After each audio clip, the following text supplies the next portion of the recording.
ফুটফুটে নবজাতক আয়রা মনির বয়স মাত্র 1.5 মাস। শিশুটির আপন বলতে আছে শুধু মা ও তার 2 ভাই।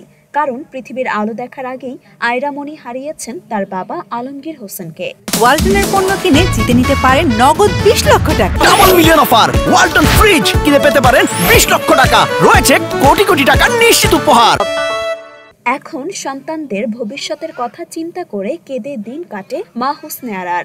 মারা যাওয়ার সময় আমার মেয়ে গর্ভে ছিল, ওনার মারার 2 মাস পরে আমার মেয়ে গর্ভে হয়। তখন ওনার একটা স্বপ্ন ছিল আমার মেয়ে হোক, কিন্তু মেয়ে তো হয়েছে ঠিকই, দেখতে পারলো না। আলমগীর হোসেন নোয়াখালীর সোনাইমুড়ি উপজেলার আমিশাপাড়া ইউনিয়নের কাজের খিল গ্রামের নুরু মিয়া সর্দার বাড়ির শাহজাহানের ছেলে। তিনি উত্তরার খালপাড়ে থাকতেন আর রাজধানীতে বাস চালাতেন। ছেলে মেয়ে করে পড়ামো, খাওয়ার খরচ, সংসার খরচ, আমি কেমনি কি করবো? একটা মেয়ে মানুষ, এই দিক দিয়ে আমি অসুস্থ অলরেডি। একে একে সাইডে এবার আমার সিজার করা হয়েছে। আমি যে কিছু করি আমার ফলে ছেলে মেয়ে করে খাওয়াবো, আমি তো হেঁটেও পারবো না। জানা যায় আলমগীর হোসেন ঢাকায় বাস চালিয়ে পরিবারের যাবতীয় খরচ জোগাতেন। 5 আগস্ট উত্তরার রাজলক্ষ্মীতে পুলিশের গুলিতে নিহত হন তিনি। তখন স্ত্রী হোসনে আরা ছিলেন 7 মাসের গর্ভবতী। এরপর থেকে তার সুখের পরিবারে অন্ধকার নেমে আসে।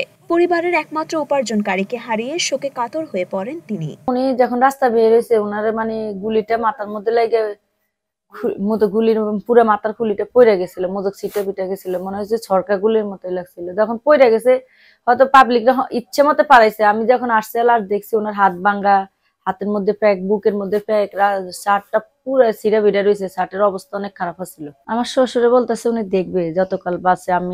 কিন্তু আমি তো চিন্তা করতেছি ওনার তখন বয়স হয়ে গেছে, উনি চালায় সিএনজি চালায়, আমাদেরকে দেখবে কি, ওনার সংসার দেখবে কি? আলমগীরের স্বপ্ন ছিল অটোরিকশা কিনে গ্রামের বাড়িতে পরিবারের কাছে চলে আসবেন, কিন্তু ভাগ্য তার সহায় হয়নি। বকাবকি করতাম যে তুমি যাও, কাজ না করলে ছেলে মেয়ের কি হইতো। এখন তো এবার আমার ভালো লাগে না, আমার গাড়ি চালাতে মানে হয়। একটা আশা ছিল একটা অটোরিকশা কিনবো, অটোরিকশা কিনে দেশে চলে যাবো, এরকম একটা আশা ছিল যে অটোরিকশা কিনে চলে যাবে। আর ঢাকা শহরে ভালো লাগে না, গাড়ির মধ্যে অনেক মার খেতো, গাড়ির মধ্যে অনেকে মারতো, দৌড়ে দৌড়ে অনেক কষ্ট হইতো, মায়ের তো নাকে দিয়ে রক্ত বাইর করে দিত। বাস চালক আলমগীরের অবুঝ সন্তানেরা অপেক্ষা করছে তাদের বাবা ফিরবে বাড়ি। আমার শ্বশুরে বলতেছে উনি দেখবে যতকাল বাঁচে।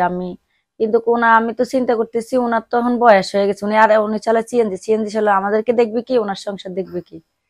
আর ওনার হচ্ছে পরের সংসার, আমার স্বামী হচ্ছে আগের সংসারের। আজকাল আপন মানুষই দেখে না, ওনারা তো অন্যদিকে। আলমগীরের মৃত্যুর পর তার স্ত্রী সন্তানদেরকে নিয়ে অসহায় জীবন যাপন করছে বলে জানালেন চাচি তাসলিমা আক্তার। আলমগীর আমার মা ডাকতো, আমি বাইরে আমার বলতো যে কি খাইছেন, খাওয়া দাওয়া করছেন। আমি বলতাম তুই আমার মা ডাকুস কেন, তুই আমার জিজ্ঞেস কর না মা, আমার তো ছেলে আছে, আমার ছেলে তো আমাকে জিজ্ঞেস করে না।